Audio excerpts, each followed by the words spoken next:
here in the show. Yeah, I just learned how to use it. He set this up with his program very nicely. With his program, Jacob has a program for the yeshiva world. oh, he has a program in Yeshiva. What does he help? Yeah, Now he set up. he set it up, yeah.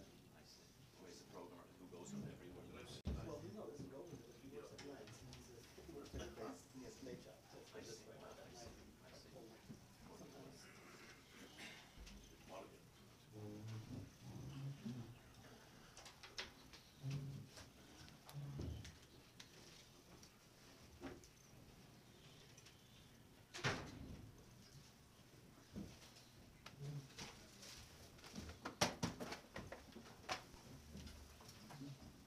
The Rashab was in Russia. The Rashab was here. Russia. I just think if anybody was like not here because it was cold, when the Rashab wrote this, he was colder. Just thinking. That's why I wanted to confirm. Moscow, 1897. So. All right, Moscow. Right.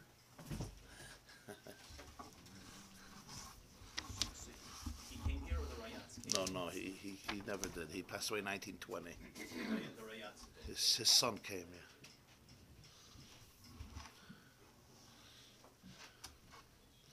He escaped the front. The front was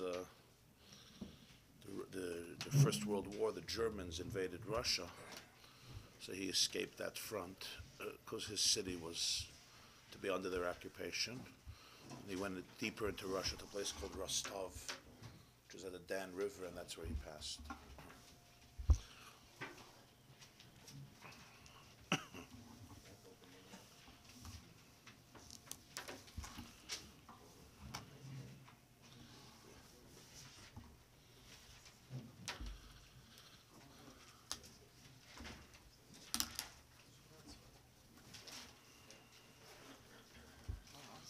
Session gebracht. Dank. Sie nicht poschet sich benutzen mit der Koyen ist.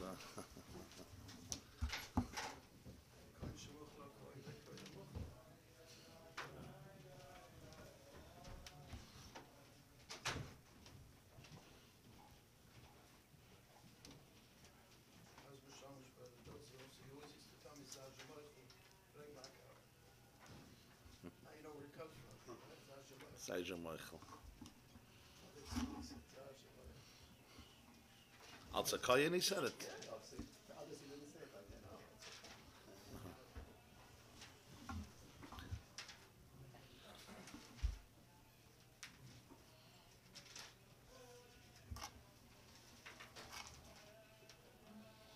Okay, so page Nun Vav.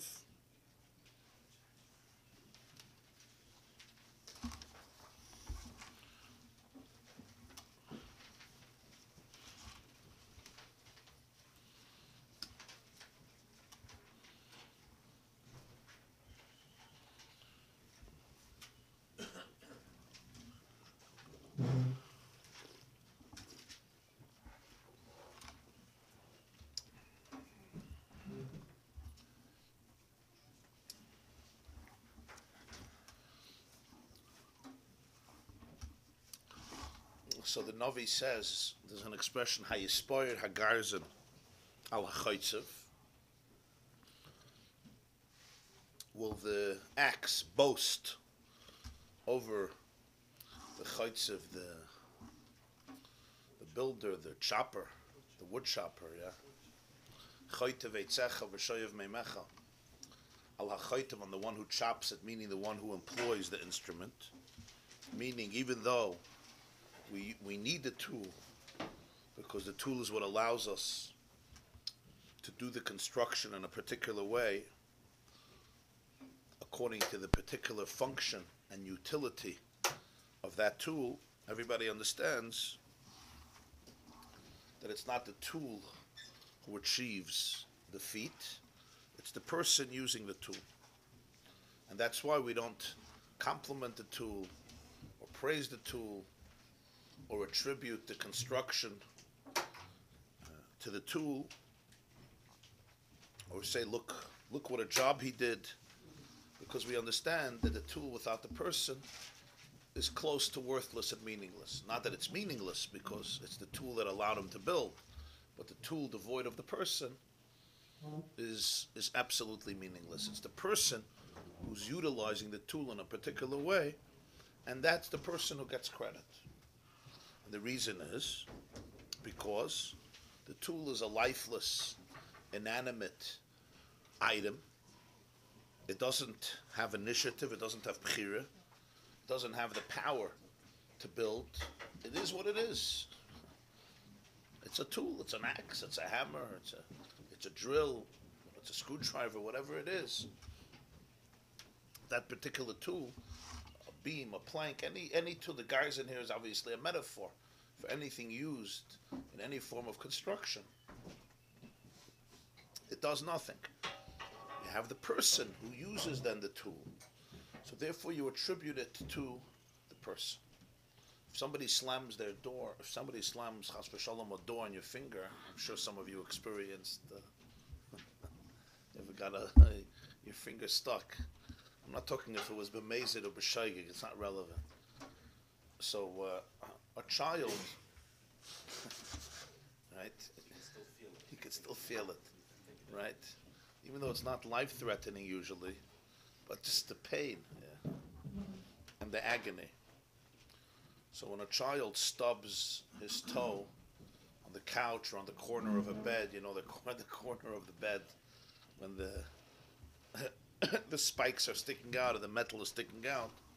So sometimes to comfort a child, Tati or Mami will give malchus to the door or to the bed, right? You'll start spanking the bed. Don't do this to my dear daughter or my dear son.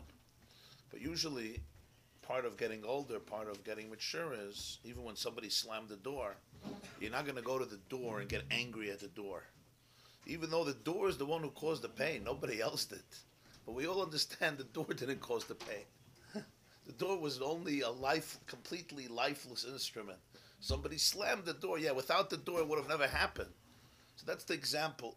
It's a very important example, as we will see in the Nimshal, that the sign, the difference between the person who is aware and the person who lacks awareness is the person who lacks awareness can argue it's all the door. There's nobody else. And that's why the focus should be on punishing the door, educating the door, enlightening the door, destroying the door. So you'll go bring a handyman and destroy all the doors in your house, and you'll have a safe home.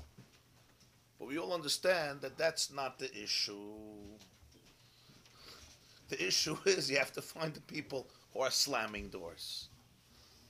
So that's the nekuda. The garzen doesn't have any koyach. It's simply lifeless. It's all the person who uses it to build or to do anything else with it. Now we come to the nimshal. Again, this is a mashal. And the reason we give a mashal is to be able to illustrate it in our world. So now we come to the nimshal. Ukamoyken yuvan. The line starts yuvan on 1, 2, 3, 4, 5, 6, 7, 8, 9.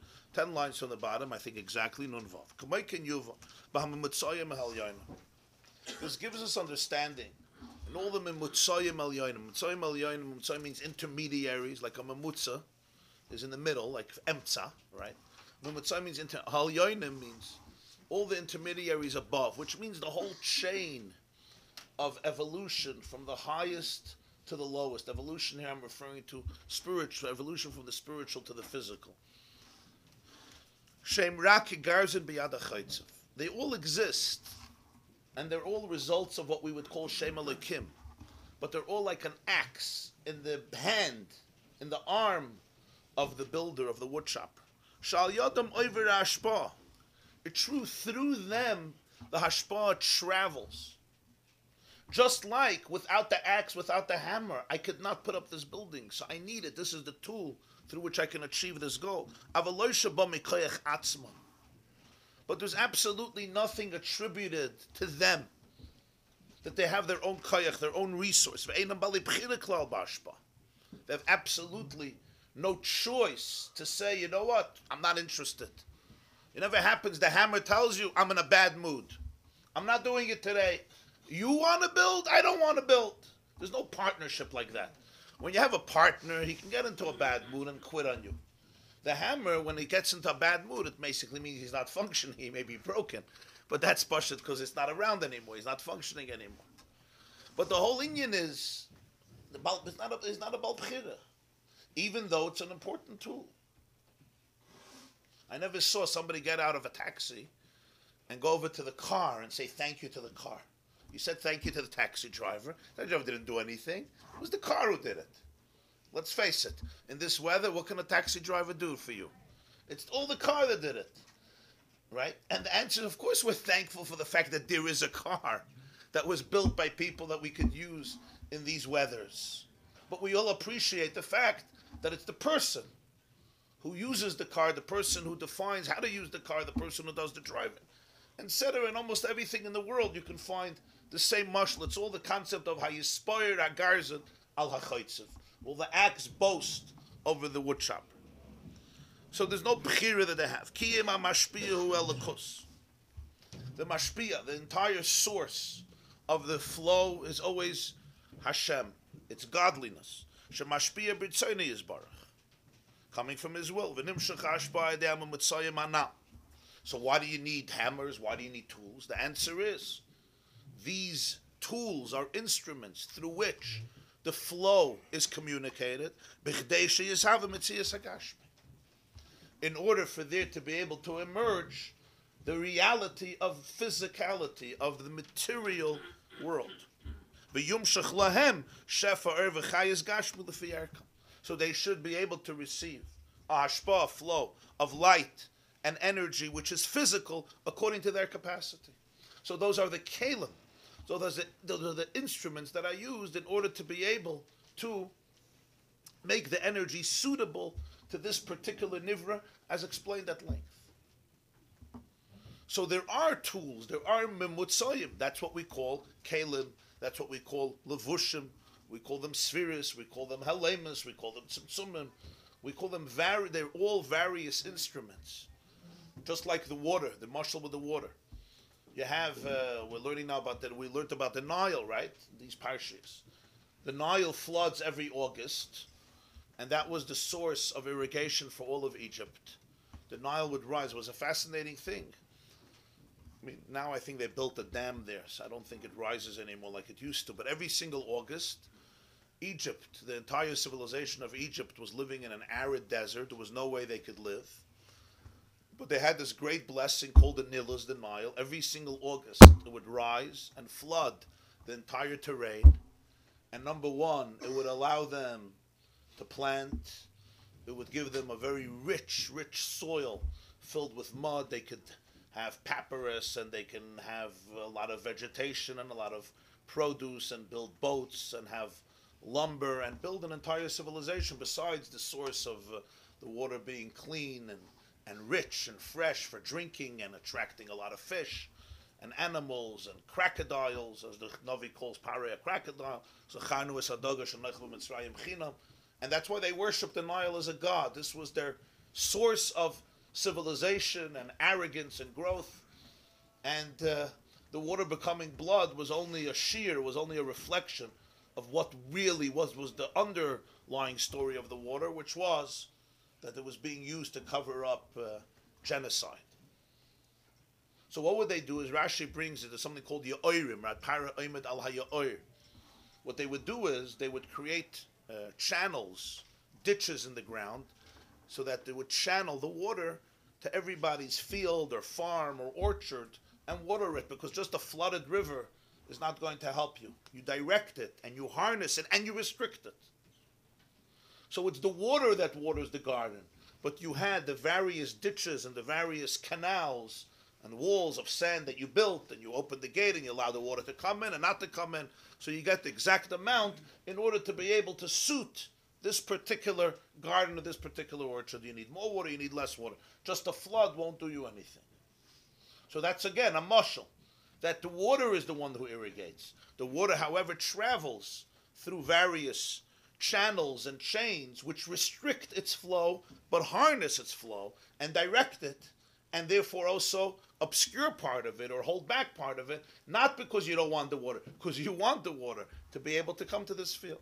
So that's the concept of all of the worlds, all of the oilamus and the whole ishtalshalus is all agarzin, it's all tools to be able to bring it forth to a particular, to to accomplish this purpose. There's something just a little unsettling to me. Yeah. Because here he says by the Mutzaim, he calls them Al Yadam Over Ashba. Yeah. Just the channels.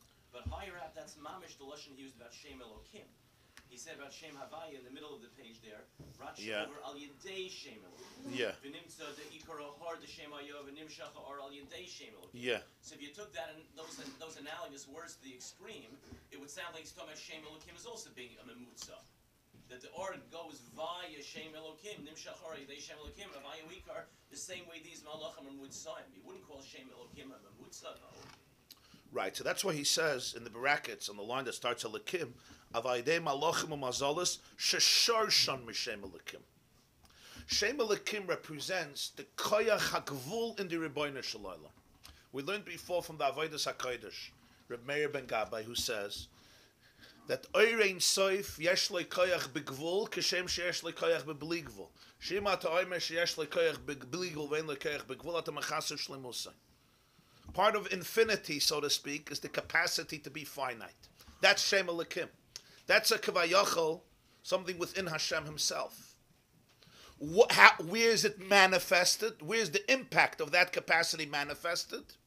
In every memutza, in every tzimtzum, in every help. Just like in the teacher. Part of a vibrant, living koach hamaskil is the ability to unleash. It has a torrent of a current of ideas. Part of it is the ability to limit it.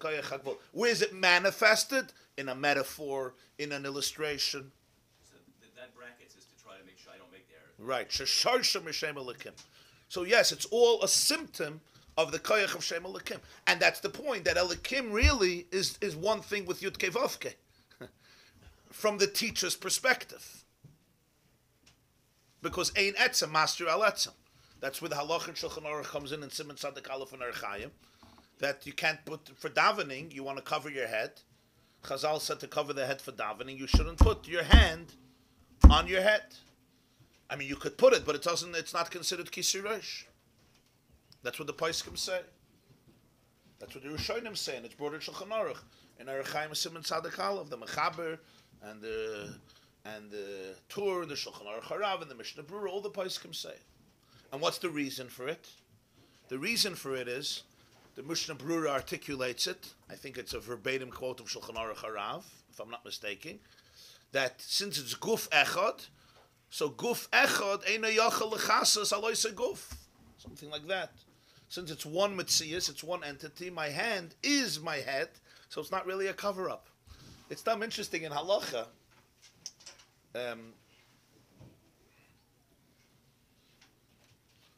There's two separate halachas. There's a halacha, midas chassidus, which is the minik today, that you don't walk dalet amas begilui rosh. The concept of wearing a yarmulke. Over there, it's brought that a head to put the hand on your head is fine, because that's just a hecker. It's just it's a recognition that there's something above you. So Zayin, it's your head. So it's a head above a head. Mayesh. But when it comes to a din of kisui harosh, when you actually need to cover the head, over there the hand is not good, because it's not called a covering. Physically it's covering. What do you mean it's not covering? Yamalke is covering and my hand is not covering. You can't see what's under my hand. What do you mean it's not covering? So the truth is, yes, physically it's covering my head. You can't see what's under it. But it's not really covering my head. Why? Because it's the same organism. What is it in a kisui? What is it in it shouldn't be gilui? Yeah. He's an Indian. So again, that's a mashal. This is where halacha is a mashal for the nimshal. Ein etzem master al etzem. Elokim and its shayrish and its emes can't be master on Yud Kei Vav Kei. Huh?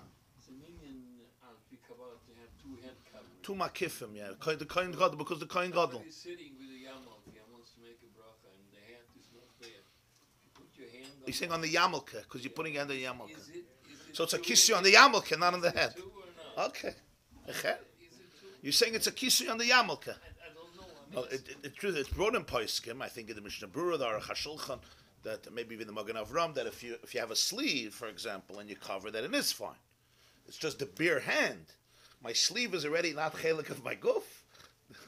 You may have a nice suit, but it's not your body. But the hand is one mitzias, because it's really one guf. The hand is not a hand. The hand is a chelik of a guf. It's one it's all the brain. It's really all the head. It's all the nervous system. Without the central nervous system, there's no hand. The whole metzius of the hand is that it's a chelik of the guf. But that's only the hand itself. If you have the sleeve on the hand, then it's fine. Like people will do this, and that is called kisei harash. That is called kisei harash. It's brought clearly in the poskim over there in Siman Sadik Aleph. So very good ha'ara. The shayrish is Shem Elokim. If you detach the symptoms from the shayrish, that's exactly what happens.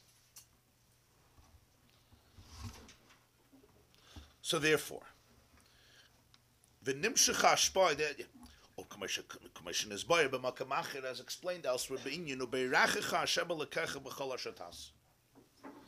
Moshe Rabbeinu tells the Jewish people, Hashem will bless you b'chol hashatas, in all that you do. So here there are 2 points that both have to be emphasized. U'beirachecha Hashem Elokecha b'chol hashatas. God will bless you in all that you do. Sha'adam tzarich lasas. The pasuk doesn't say you should just be a passive bystander in life. Just sit, do nothing, because God runs the world. He says, B'chol hashatasa. Hashem's blessing will come in what you do. Ha'adam tzarich lasas. V'lasik b'asiyah gashmis. Sometimes that means he must involve himself in material acts. K'moy be'esek masomat. For example, for different forms of business. This is the expression of the Gemara in Shabbos, Nasasa, V'nasata be'emuna, Maso matan. There's business, different forms of asik, of business. Why? So you'll say, why? The answer is, if you were living in a higher world, and you didn't need to get chiyus from the way God's life is translated into physicality, you wouldn't need this. It's now a very subtle observation. If I could live completely from spiritual energy, which he says, and this is not for kamoi tainuk sichli. An example for this would be a tainuk sichli. Tainuk sichli is sometimes a person learns something very, very deep and profound. Say you're learning a sugya, and you really get it. And there's a tremendous tainuk that fills you. You could say it was satiating. You push it, feel satisfied. Sometimes you're on a high for 4 hours. Sadly, unfortunately, people could sit in yeshiva for 10, 15 years and never experienced this once, because nobody even once explained them anything in a way that it actually, that they could smile, that glow on the face, that sense of recognition. Right? Many people who have graduated what some people call the system don't even know that there's a tainug there. But if somebody, we're not even talking about, it doesn't even have to do with holiness. Any tainug sichli, it's just an example.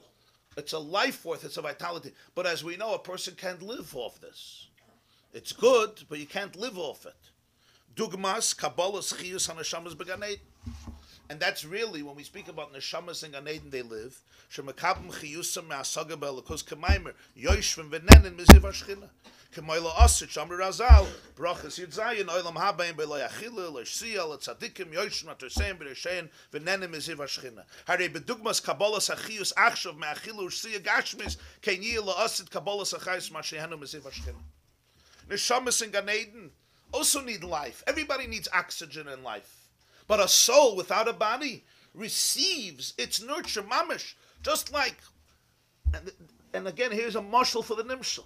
Everything that food has in its matter, in order to be able to give you nutrition that you need to live, is only a metaphor for a higher level of energy, which is then misamtzim and restricted and assumes a physical incarnation in the food. So a neshama in Gan Eden also needs food, but it's a different type of food. It's the shayrish of the food, the way it's in ruchnius. Not the food, the way it assumes a physical incarnation. But when my soul hits a body, now my body has to live. And the body needs the language, it needs the language of Gashmis in order to be able to live. So therefore, I can't come and say, give me chiyus ruchni. That will not be able to give the body what it needs in order to be able to have its oxygen, in order to be able to have its blood, in order to be able to have its sugar, in order to be able to have its salt, in order to be able to have all of its vitamins, and everything it needs in order to be able to function as a healthy organism. And that's why the Gemara says in Brachas that in the future tzaddikim will sit, their crowns on their heads, nenin miziva shchina. They will enjoy the ray of the shchina. What does it mean they'll enjoy? It doesn't just mean it's an enjoyment. It means this becomes their food. What we receive now from physical food and drinks, they receive from the shchina itself. Why? Because a spiritual entity can absorb that energy, and that energy translates into energy that gives it life. So then,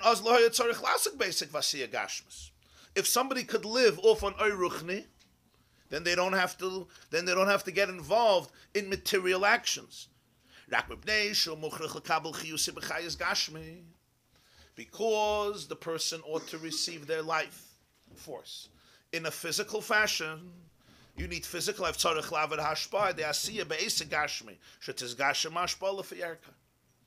now the hashpa that we receive in this world comes through various actions in the material world, which allows the flow of the divine to assume a physical incarnation, which can apply to creatures and physical beings in this world. You can't have our whole planet surviving only on spiritual energy. Go tell that to an ant. Go tell it to a bee. The bee needs nectar. And for it to have nectar, the source of nectar is spiritual energy, like everything. That's why you could speak about nectar, the nectar that bees eat, the nectar that they absorb, which is their source of life, and also the source of our honey that we enjoy. That exists in the world of Atzilus, in the world of Bria, in the world of Yitzira. But over there, what is it? It's energy, spiritual energy. Here it's also energy. Then it assumes a physical incarnation. How is that? It goes through the channels that allow the transformation, the metamorphosis from a higher plane to a lower plane. When a person therefore needs to receive chiyus in ruchni, if I only need spiritual life, so then, like the neshama in Gan Eden receives spiritual life, then I don't need instruments that will give me the physical hashpah. But because a person needs a chiyus gashmi, that's how I live. So I need physical food to live. I need a physical home. I need a physical car. I need physical clothes. I can't survive on spiritual clothes. Adam and Chava, before they ate from the tree, didn't need physical clothes. Kosnas oir. So Hashem dressed them with kosnas oir, right? Leather tunics. So the Medrash says, B'Torah Reb Meir, it said oir with an aleph, not with an ayin. Kosnas oir with an aleph. Tunics of light, not tunics of leather. Because so the Maggid says, because he saw in the oir, he saw the oir. In the leather, he saw the light. I see in leather. That's what the Gemara says about Reb Meir. Why he could continue learning from Acher, from Elisha ben Avuya, even though he was a heretic. So the Gemara says in Chagiga, Toichay achal ukliposoi zarak. He knew how to take out the inside and discard the klipa. Not everybody can do it. Some people get stuck in the klipa. Reb Meir had a chush. Same Reb Meir said or and or. Same Reb Meir of or and or, yeah. Same thing. So the Maggid asks, why does the Gemara say first you take off the shell and then you eat the inside? First you got to peel the banana. First you have to peel the orange and then you can eat the orange. Should have said klipasei zarak and toichei achal. Why did it say first toichei achal or klipasei zarak?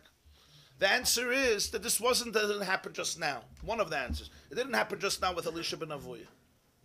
The whole Reb Meir's life was one of toichei achal. He looked at the pnimius, the toich. He could see the inside. He could see the oir in the oir. So therefore, when it came to Elisha ben Avuya, he knew how to discard the klipa and not get stuck in that trap.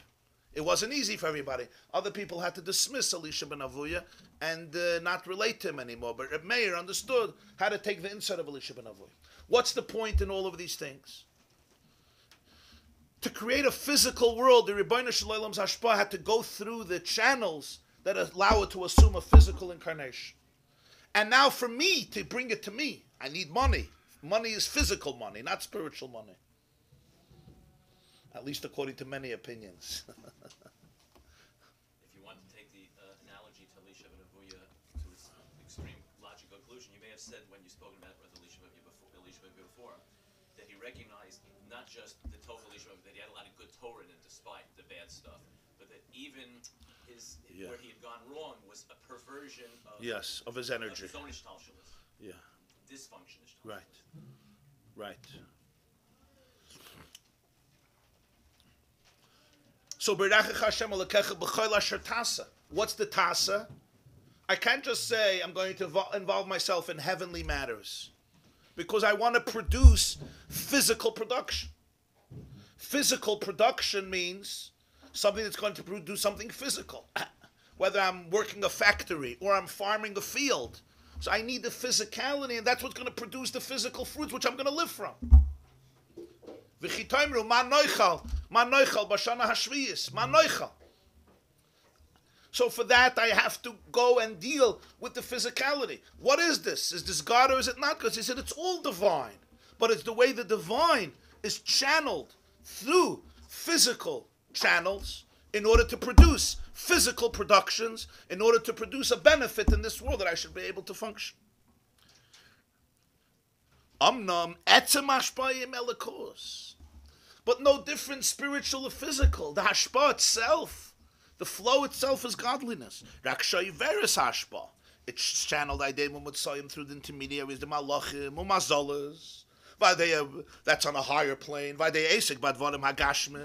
then dealing with physical matters, whatever that is, whatever your form of involvement is. This one deals with buildings, and this one deals with bodies, and this one deals with a field, and this one whatever the asik is. Because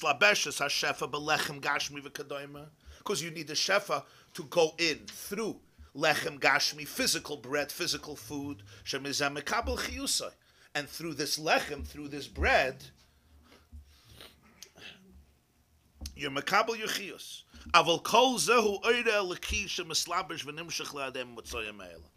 But it's nothing but the divine oir. It's all divine. It's the godly energy that is communicated, that is manifested through these channels. Why do you need the channels? In order for it to be able to descend and express itself and manifest itself in this particular medium, which in our world happens to be a physical world. Yeah, kol moitze pi Hashem yichya adam. The moitze pi Hashem in the lechem. Does moitze pi Hashem outside of the lechem? You also have moitze pi Hashem? And the answer is you need the moitze pi Hashem, the way it comes through the lechem, in order to be able to affect the guf the way it is in this world. In a higher world, the soul also needs lechem, but over there lechem is not what lechem looks like here. Over there lechem is called lechu lachmo b'lachmi, is a marshal. Soyrascha b'seich moya is a marshal. There's also bread. We speak about mazon l'neshamas, nutrition for the souls. And it's the same exact like here. What is poisonous in this world, it's because it's poisonous in that world. It's just a different type of poison, just a different type of toxicity. So it's all the hashpa of elikos, it's all Shem Yud Kei Vav Kei. The way it's channeled and manifested, it's exactly like the teacher who will give a shiur and bring it down with stories and illustrations so a 4-year-old, 5-year-old understands it. What is he hearing? He's not hearing a deep, abstract, transcendent concept. He's hearing a very physical, tangible story.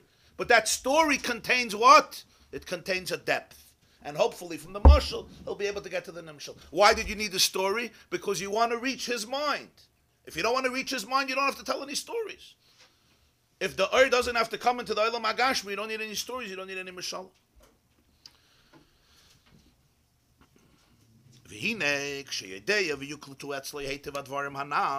When a person understands, and it's not just understanding, it's yuklatu. Yuklatu means it's absorbed. Right? Klita means it's absorbed, it's internalized. You can understand and hear about it, but it's not internalized, it's not real.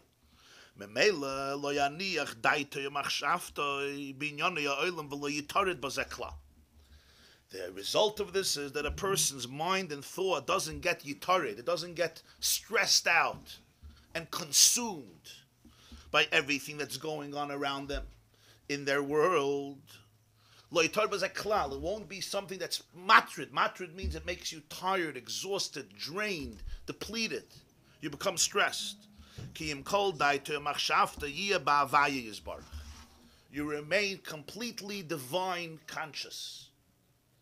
You remain what's called the machshavta, your thoughts, you remain oriented, you remain focused, one with Havaya, with Hashem. And he quetches here Havaya.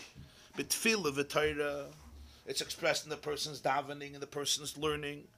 Ve'aske in Yonei Ha'olam. Not because you're not involved in the world. That's one level. Here you are involved. That's why he says, "Ubeirachecha Hashem Elokecha b'chol asher tasa." You're not saying don't do. Do. Why should you do? Because you want his ashpa coming into this world. So you have to get involved in it. But it's Beirachech Hashem Elokecha.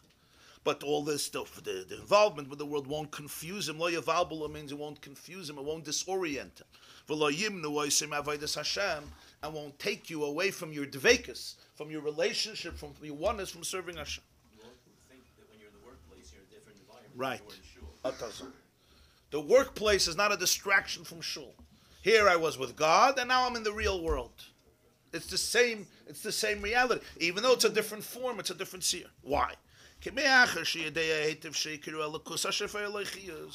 Since a person ultimately realizes well, that the ikr, the essence, the truth of it is the godliness that gives him the chiyuz. All the intermediaries, including the physical things through which the hashpah is manifested. You have a business. If you would shut down the business, there's no revenue. So who's giving you the money? Your business. That's called a mamutza. That's called a channel. It's taka coming through this business. It's not that your accountant made up a story. Your accountant is an honest guy.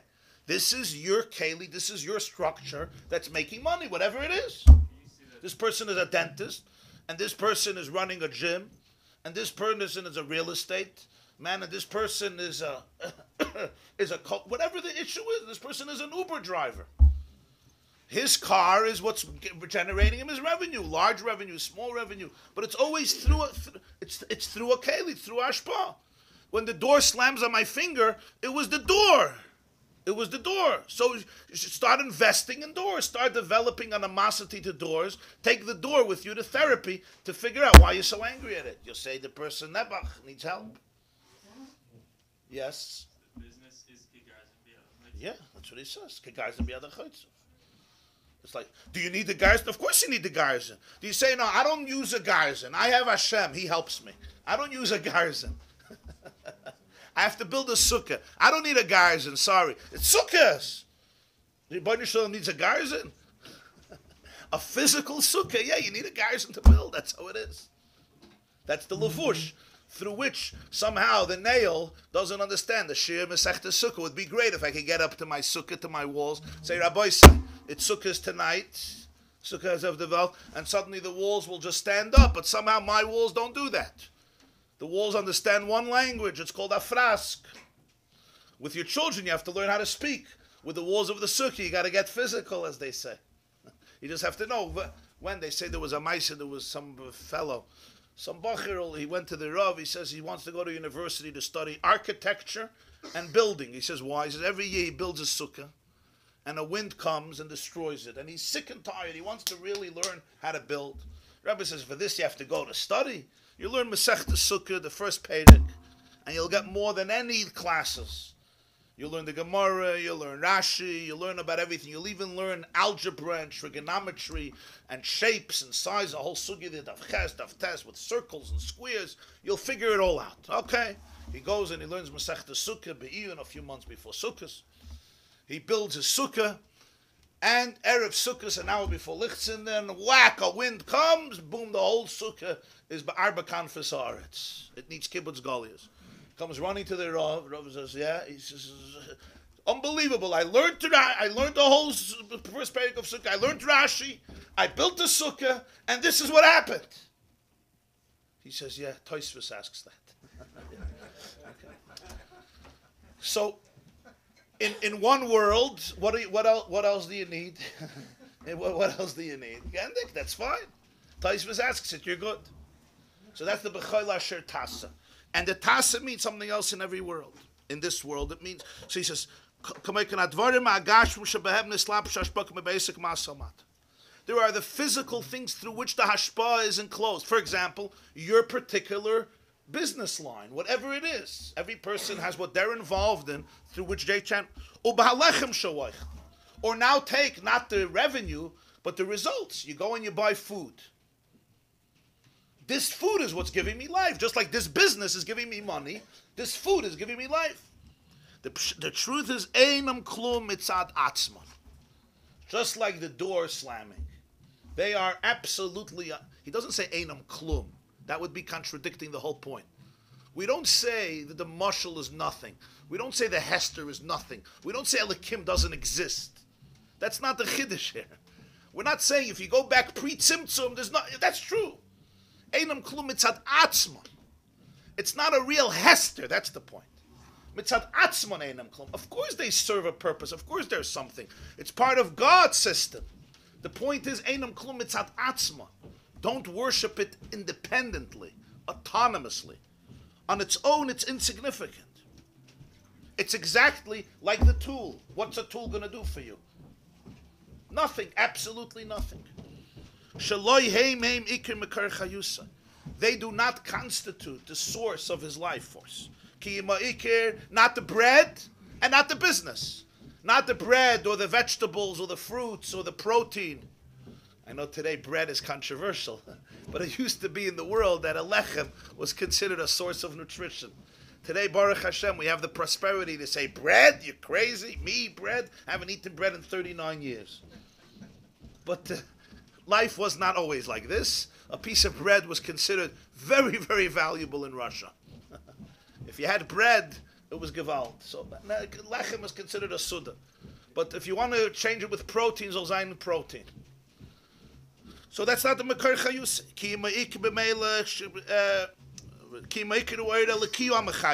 It's the Eira Laki. You'll tell me, what does an apple have with an Eira Laki?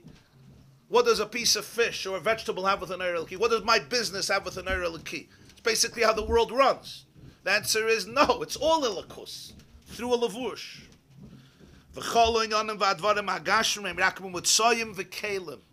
They are all channels, they're all containers, receptacles.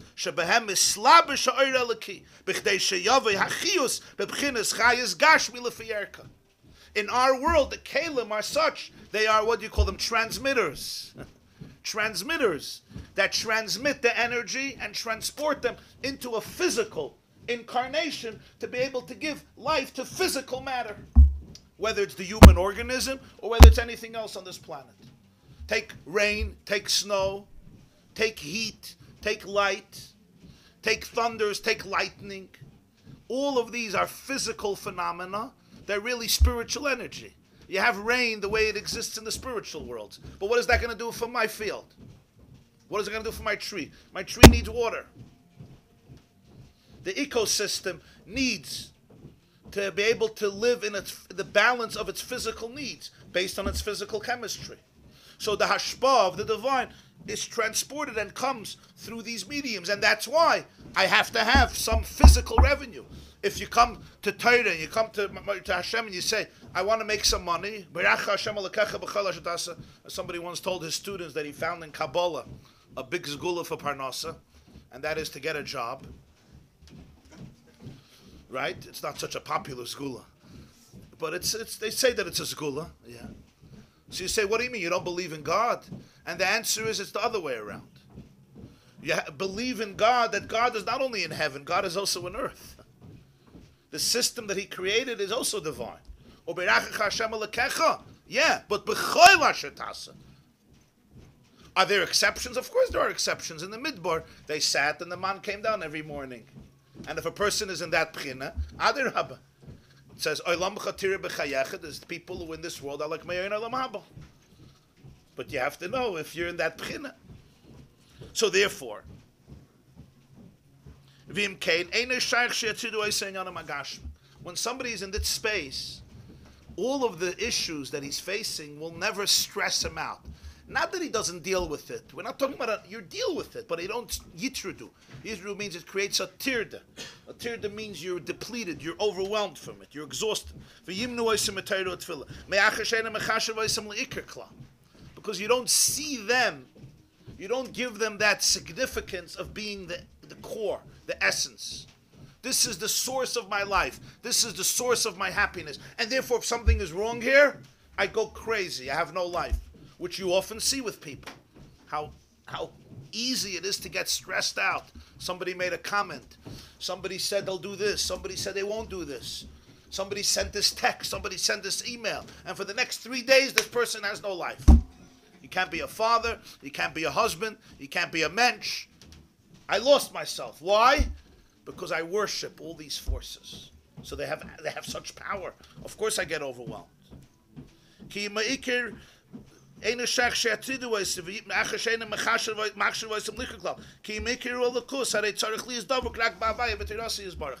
his dveikus? His dveikus is in the core, in the essence, in Hashem, in Torah. That's his dveikus. He is divine. He's divinely oriented. He's oriented completely, holistically towards Hashem. V'gam, it also expresses itself in one more thing. Lo yelich b'derech tachbulus. He doesn't have to be sly. Tachbulus means people who are always devising tricks and schemes. Ba'aska. Again, this doesn't mean to be naive. This doesn't mean that every shark steps on you and everybody. That's not what he's talking about. Tachbulus means where you become a shark. It's all about scheming and sly and shrewd. It's like, why? Because it's basically believing that sharks run the world. So if I can backstab and outsmart and not say the truth, and then I'll chop it. It's a certain way of living. And for a while, it looks like a life that's going to work. But it's really empty. There's nothing there. There's no emes there. There's no pneumius. That's why you lose. What happens is you lose your own pneumius. It's like you're not a person anymore. You become like a shell of a person. Because that's what you did to the world. You stripped the shell from the pneumius. You stripped the muscle from the nimshal. That's what happens. I have to do this and this. Sometimes a person becomes a worker excessive. Not stop. Non-stop. You have to be there. How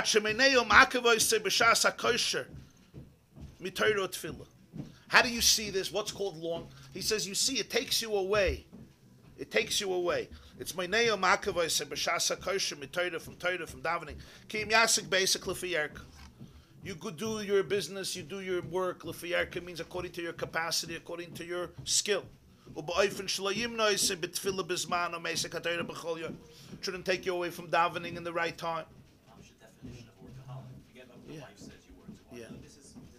Yeah. And the reason is very simple. This is where it's at. If I spend another 6 hours in the office, this is where it's at.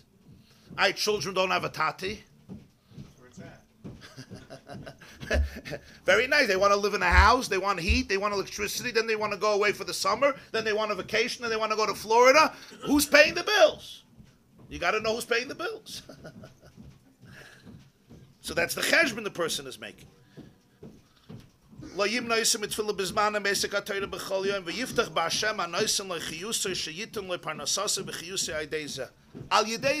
making the levush. That's what Moshe Rabbeinu says. He is giving you the koyach to generate chayil, to generate valor, to generate success, to generate strength. Meaning, Moshe Rabbeinu says, don't say koichi v'otzim yadi asali is a chayil azah. My own strength did it. Hu hanoisen l'chakayach. We see from this again two opposite points. People usually chap on one, not the other one. If you didn't have to do anything, then there wouldn't be a mistake that koichi v'otzim yadi. The reason I could say koichi, it's me, it's because I'm expected to be creative. I'm expected to put in my skill and talent and work and time. Therefore, I could say koichi v'otzim yadi. If all I had to do in life from a Jewish perspective was be passive, so what's the havam in a koichi v'otzim yadi? Is the charaya you need koichi v'otzim yadi. There's the creativity. Why? Because the hashpah comes through levushim. So you have to create a levush. You have to create, whether it's a business or it's a source of revenue, whatever it may be, in order to be able to be toifus, to access the chiyus that comes in levushim. In the gashmi is the levush. But it's who anois in l'chakayach lasus chay. Umikol sheken sheyizor moed benafshe shalayi shum nidnud isur ba'eska. Till now we spoke about stress, we spoke about excessiveness, we spoke about taking you away from who you are and your priorities and Torah and Tefillah. But certainly, such a person will be cautious that there's no forbidden maises. Nidnud isur means that his business is not connected to things that are prohibited.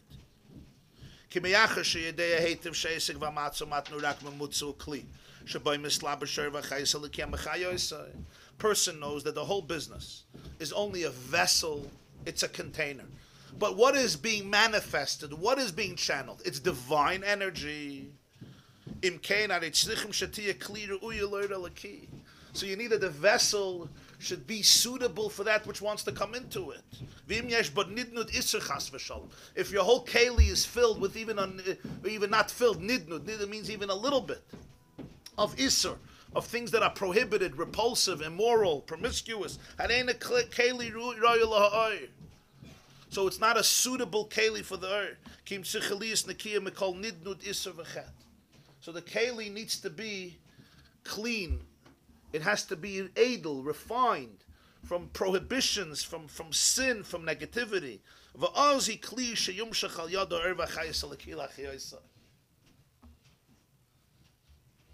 So it's not only a good moral decision, it's also a good business decision. That's the besides that it's a good moral decision to be a moral person, it's also a good business decision.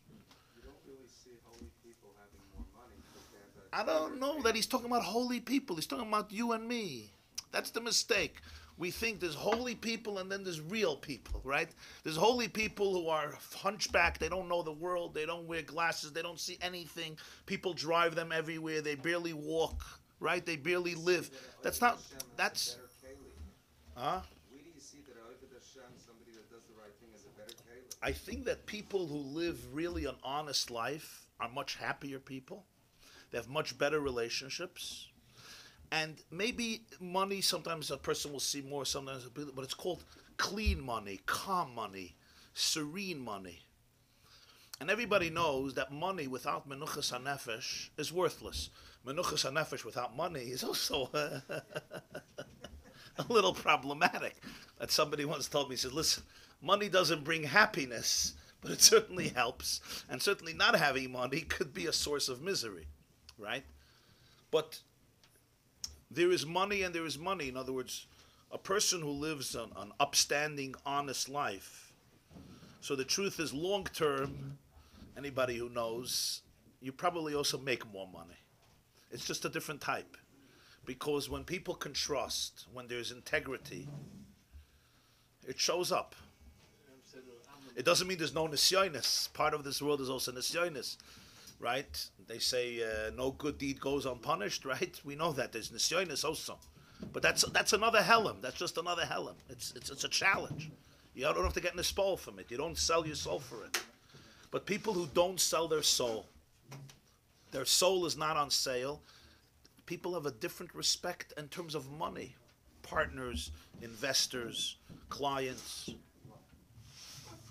If you'll, I'm not really an expert in this field, but if you will look today, yeah, and get the top 100 books from non-Jewish business tycoons who give advice, what do you think one of the most central themes in all their books are going to be? Huh? Integrity, purpose. Got to inspire your employees with a purpose. They're making the world a better place. Really? Who's making I want money. I don't need to make the world a better place. I want cash. That's it I want. Where are they coming from? Their cheshbon is not maimer. Their cheshbon is money. How to build. That's why people buy the books. They don't buy the books to get spiritual inspiration. And yet, what's their theme? Their theme is you got to have a purpose. Integrity. You can only motivate your employees with money. You have to motivate them with spiritual purpose. Mamish Kemat, all the books. Here you have somebody who authored a book on business. So Mela, das is Achsidish Sheyid, so you won't be surprised. It's true what I'm saying about all these books. Why do they say that? Not because they're naive, because in the big picture there's a truth to it. Does it mean that nobody ever lost money because they were honest? Yeah, today you may have lost money. But who knows what happens in a week, a month? Where's that money going to be used? And what does it do to you and your family if you would have made that money? There's a bigger, when a person lives with an inner pnimius, then the money is also holy money. It's pure, it's wholesome. The money and this person become one in a way that there's a seamless spiritual flow. You're tough is what I'm saying or not? Do you disagree? Sleepless Huh? Yeah, you can go to sleep. It doesn't mean there's no challenge. There's challenge. I mean, the world is a tough place. Let's face it. There's a lot of levushim here. The world is a tough place. But there's a serenity. There's a serenity. There's also one source. You're not fragmented in 1,000. You're not chasing 1,000 tails. When we talk about parnasa, is it just food to eat, or is it our parnasa, what we mean, all the money and stuff above what we need to use of the body? Like tuitions and health cares and all that. No, I think healthcare is part of what parnasa. Healthcare you need. Healthcare you need and tuition you need. No, somebody got to pay for. This, the only thing with parnasa is That's true. That the truth is the greatest struggle in the 1800s and for most of history, the greatest struggle that people had was simply to put food on their table, which we don't understand, Baruch Hashem. At least most of us don't understand. Even those who struggle, right, have bread. They may not be able to afford steak every night, but there's pasta or potatoes, whatever. The concept of people waking up in the morning and going a day, 2 days, 3 days, and there was no food for their children. This was part of daily life. That's the fact. We have the luxury today to speak about parnasa in very broad terms. Baruch Hashem, it's a gewaldige Zach. every mouth is fed. And people should have harchava. That's the point. People should have tremendous harchava.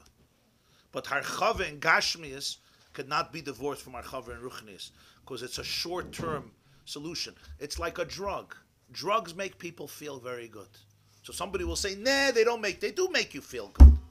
Does stealing ever give people money? Absolutely yes, just like drugs give people a high. But what type of high do they give? They give a high that destroys your mind, they destroy your soul, they destroy your personality, they destroy your relationships, and every day you need a new one. Why? Because it's chitzonius, it's not the real thing. The same is true with money, same is true with relationships, same is true how we run businesses. These things catch up on us. Yeah, I could do a fast fix here, fast fix there, fast fix there. I can deny in a head, wheel and deal and bagavin and backstab and lie. And there's people who are, they're very good at it. And if you ever had a relationship with those people, you probably know what I'm talking about. There's the lovins of the world, right? What does Yaakov say? Hechlif es maskurti aseres moinim. One day it was hakudim, next day nekudim, next day brudim. That was love. Somebody once told me he made a deal with somebody, and the guy broke it completely. It was a serious issue. So he went for a meeting with the person. So he said, Anson, you made up that you're going to do this. I trusted you on your word. So he says, first of all, I never said that. Even if I said it, I didn't mean it. And even if I meant it, now I changed my mind. Okay?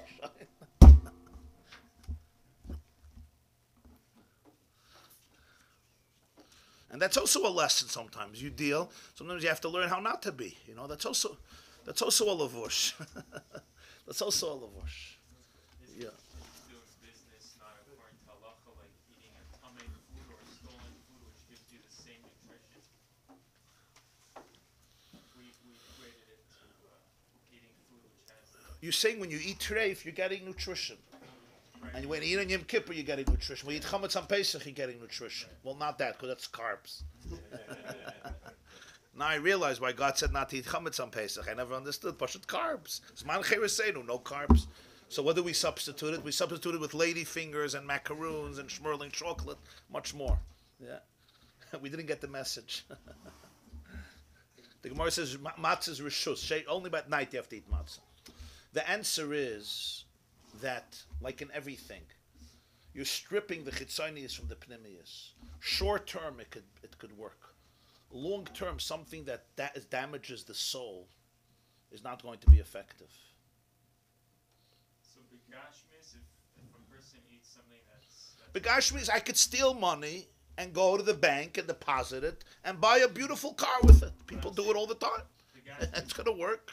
if a person eats something that's also begashmis, it's going to affect him in the long run. Yeah. You think there's no reason for the fact that after 3,500 years, Jews are not only alive, but generally speaking have created beautiful communities where there's very little, in our schools are not perfect, right? Not Lubavitch, and not Satme, and not Vizhnitz, and not Bobiv, and not Ger, and not Litvisha, and not Yeshiva. They were not perfect. But I haven't heard of any school in Muncie or Lakewood or Chicago or Toronto or Crown Heights or Borough Park or Williamsburg, or Bnei Brak, right? Where there's gun violence. All of our problems, thank God it doesn't. Why? And not because we don't have autistic children and Down syndrome children and children with mental challenges. Or suicide bombers. After Auschwitz, who should have been the suicide bombers? What do you think the reason for this is? One of the biggest reasons is 3,000 years of a kosher diet has transformed the Jewish psyche. It has refined the Jewish people. It's not a simple thing. The Ramban speaks about this, the Barbanel speaks about it, that the kosher diet has had an effect on the psyche of the Jewish people. Thousands of years of eating certain foods, not eating certain foods, it went into our bloodstream. It's what mothers give their children in the milk from day one, from the first moment they're born. There's a certain refinement. I'm not saying there's no corruption by us. I'm not saying there's no Jewish mafia, no Jewish murderers, and no Jewish terrorists. There are. But when you look at what we have been through and where we are, right, most Jews, by and large, the concept of violence and terrorism and murdering innocent people, even if they don't believe what we believe, is considered loathsome by us.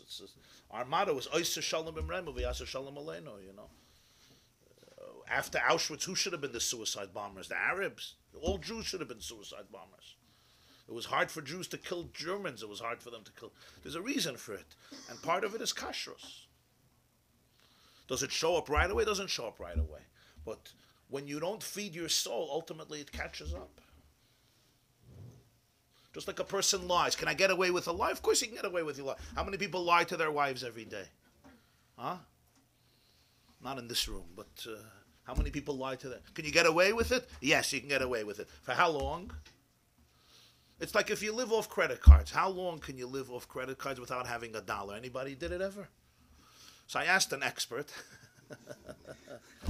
He told me 3 years easy. 3 years, you don't have to have a penny. And after 3 years, it gets complicated. He says, after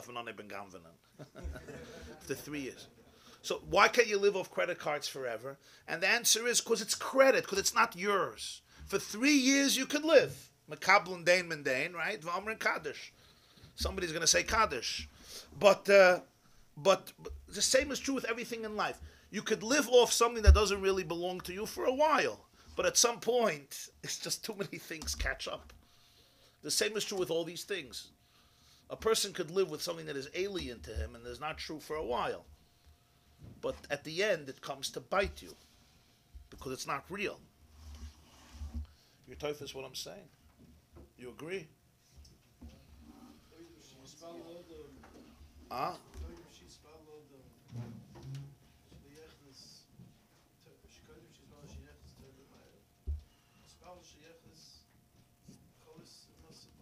Yeah. Chol Sasudis, yeah. You said you need no disser. Today, almost nobody keeps their word in business. And they all say it's allowed. What does that mean? Like, work in a quote, I'll work in it for like a week. Say, for example, I'm going to give it to you, and then I'll give it to somebody else. How dakistic is this whole concept of nidna disser? It's more of an halacha question? That's more of a halacha question, but I would also say that the more sensitive you are to elikus, the more you have to be careful. It's just like with nutrition. Some people can eat potato chips a half a day, and some other in a good mood. They eat for breakfast, they go up here, they eat 7 ragalach, and then 2 pieces of cheesecake, yeah, and then a coffee with 3 teaspoons of sugar, and they're all happy, yeah. I eat 1 ragala and I get into a depression. Kipshutai. I'm in a bad mood already. For the next 4 hours, I'm in a bad mood. I'm not having ragalach till I finish teaching. You have to. It has to do with sensitivities also of a body. The same is true spiritual. They are very spiritually sensitive, and then a nidnud isser will kill them. This idea that Oh wow. Okay. we're trying to strive for a mitzvah, like in our daily life, where we'll be able to see beyond Yeah. the Mutzaim into the real art where it comes from. It's very, is this the idea that Ramban was talking about with medicine in terms of not seeking simple refuah? Yes, yes. But the point is that, Yes. that he was really saying Yeah. that you're looking for the Erloki Yeah, direction, exactly. and but it's only if you're at that level. Yes. You not we have to go to doctors. Yeah, yeah, yeah. But it's the same sort of Yeah. idea. Yeah. If you look on the pasuk Kol Hamachla Shasamti b'Mitzrayim, you have the Ramban, you also have the Even Ezra, and on the Even Ezra there's a Pirush Avi Ezri. It's very interesting. So he writes this whole thing about medicine. How the mood, how if you don't trust the doctor, everything is worthless. If you don't have a positive attitude, it's meaningless. It's very interesting. You brought back memories